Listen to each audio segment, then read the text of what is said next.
What's up, guys? It's Trying to Try Tube, and there's an announcement that was put on the Japanese show Pokodoko. Let me see if I can find it. Here's your favorite show in the world, Pokedoko.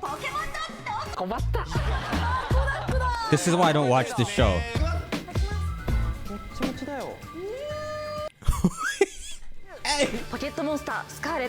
Alright, listen, it's hard to find it through that. That is a Japanese variety show where they do random stuff, but they pretty much announced that on next week's show, which will air on Sunday, they're gonna showcase the world premiere of a special video to celebrate that now there's over 1,000 Pokemon. There's 1,008 species now, and so this is around the time that was speculated that we could get a DLC announcement. Now, these Japanese variety shows have aired some uninteresting things as well. Do you remember when we had the silent Groudon taking a bath? That was our first gameplay of Auras, and that was actually new gameplay.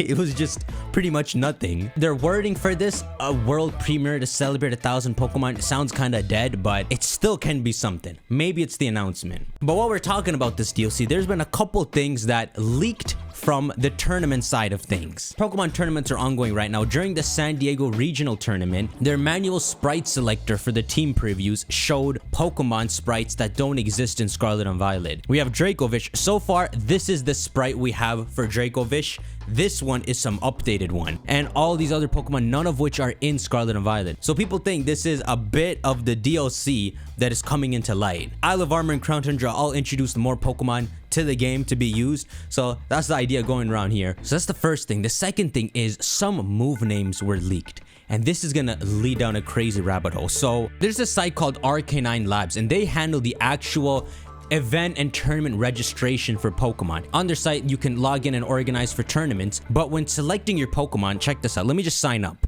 VGC Teamless Creator, add Pokemon. So let's add Tyranitar. I can set its Terra type. Look what happens when I can select moves. If you scroll down and have a fine eye, you can find 2 moves that don't exist in Scarlet and Violet that were accidentally listed here. Hydro Cannon, Hydro Pump, Hydro Steam.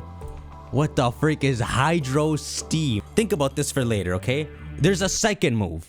Psychic, Psybeam, Psyblade. These are the 2 new moves that these guys accidentally leaked. So at first glance, Hydro Steam and Psyblade. When I first saw these names, I didn't think too deep into them. They just sounded like random new names. You know, like Zorora gets Plasma Fist. It just sounded like that. Do any Pokemon come to mind when you hear these names? Some Psychic Blade reminds you of Gallade. Hydro Steam reminds you of Volcanion at best.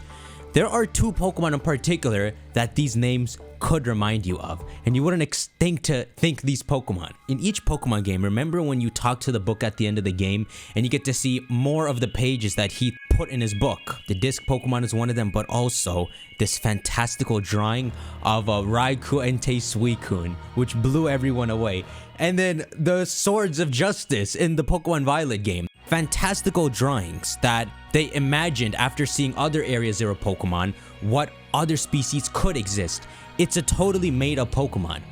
But what people are thinking is that these 2 Pokemon were shown for a reason in this book, and that they're not fantastical at all, and that they'll be in the DLC, that they're real Pokemon. Hydro Steam, Fire Water connotation, looks like something to do with the legendary beasts. Psyblade does not sound right at all. These dudes are all weak to Psychic, but yay, it's some amalgamated fusion of them in the future. Maybe they found some Psychic potential. We'll talk about it in a sec. Now, the notion that these 2 Pokemon could be legit species that exist somewhere in the DLC raises the question.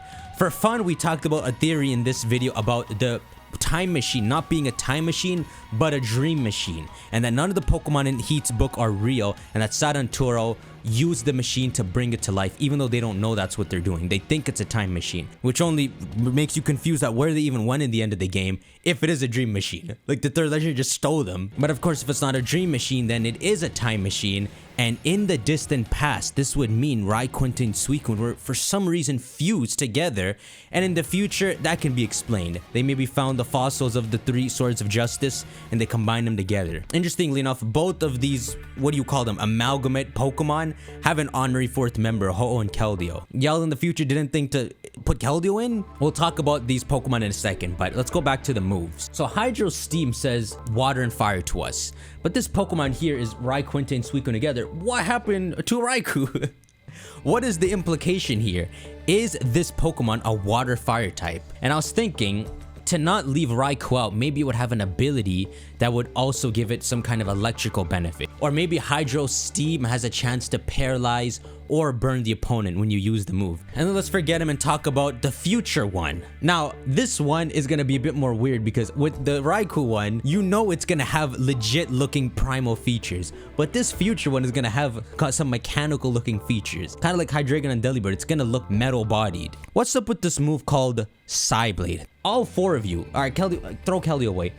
All of y'all are weak to Psychic. We can compare this to something. The scientist that made Iron Valiant, if you look in the notes, apparently what happened is he tried to create the ultimate Psychic type Pokemon. But at the end of his project, he ended up bringing out their Fairy and Fighting types, and it's not even a Psychic type at all. Maybe whoever makes this thing in the future makes a similar mistake and ends up making them the typing that they're weak to. If these being legit Pokemon is real, then this just proves that we will get answers about the machine in the DLC. They will explain just what this machine is and if it's the third legendary, and he's just hanging on the ceiling for the game. So when we have these two Paradox Pokemon, Game Freak intentionally made one of them not make sense. Maybe it's a hint that we have to pay more attention to the lore in this game, and it's the one in Pokemon Scarlet. When you open that book and you see this legendary beast fusion, it goes directly against the lore that we were told. This happens 200 years ago, right? This is Heat's time. See, let me explain. He wrote this book 200 years ago and he said it's a fantastical Pokemon, but there's two options, right? One is that it's a dream machine and that's how it's going to become a real Pokemon. And the other option is that it's not as fantastical as they thought.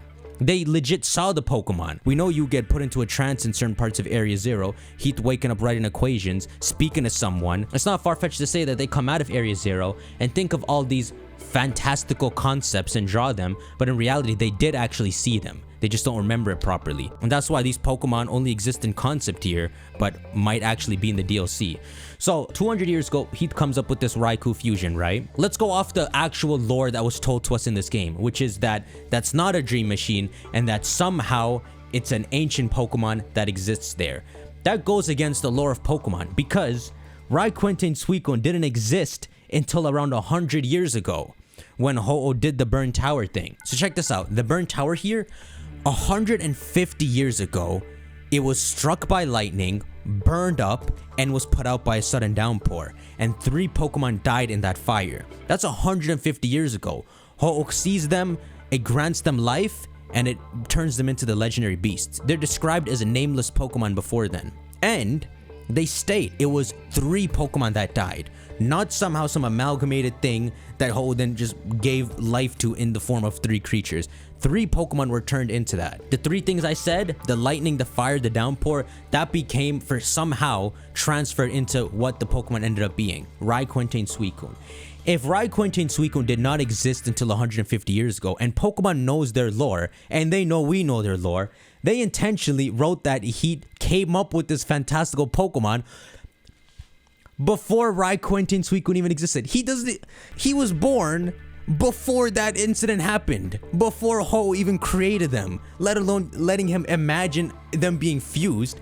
They intentionally put this discrepancy here. And so this opens up the 2 ideas that I think is going to be the origin, most likely, to these 2 Pokemon. One is that it's a dream machine that ends up making him. 2, I said this in a joking sense earlier in a couple videos ago, that Sada, when she sends Master Balls, that some of them got lost in the wrong time. Maybe that really is what happened. Maybe Sada and Toro doing that in the modern day caused a bunch of weird things to happen throughout history, one of which is Heath seeing these Pokemon in Area Zero. But even then, how could Sada have pulled the Raikou fusion from the past if they were born 150 years ago? Unless we get into some Ho-Oh lore in this DLC, and we learn the Ho-Oh just be zapping random creatures and turning them into Raikou and Suicune. Or maybe he made a bunch more creatures in the ancient past, and one of them you pull out, it's a mutated one of all 3 of them. The discrepancy Game Freak has thrown here almost makes me believe the weird idea that really is a dream machine, which only makes you think, where did they go? Where did Sada and Toro go? There is no future or past. Y'all got kidnapped.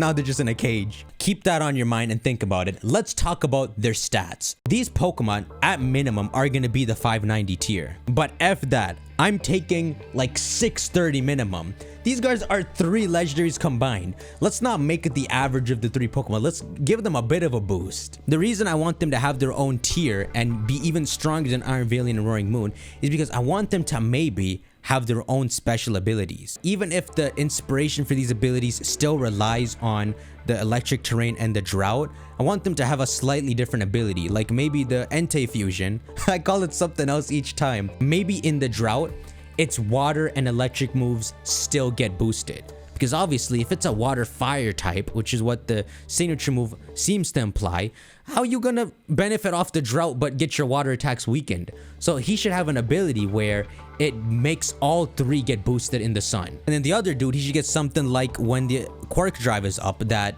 psychic moves do like double damage or something. They're different takes. It's like with the Suicune fusion, it's using all 3 of their typings. But with this fusion, it seems like they just got squeezed into a perfect Pokemon. That's really all I got in this video. Shank that like button. I'll see you on the next video. Take care.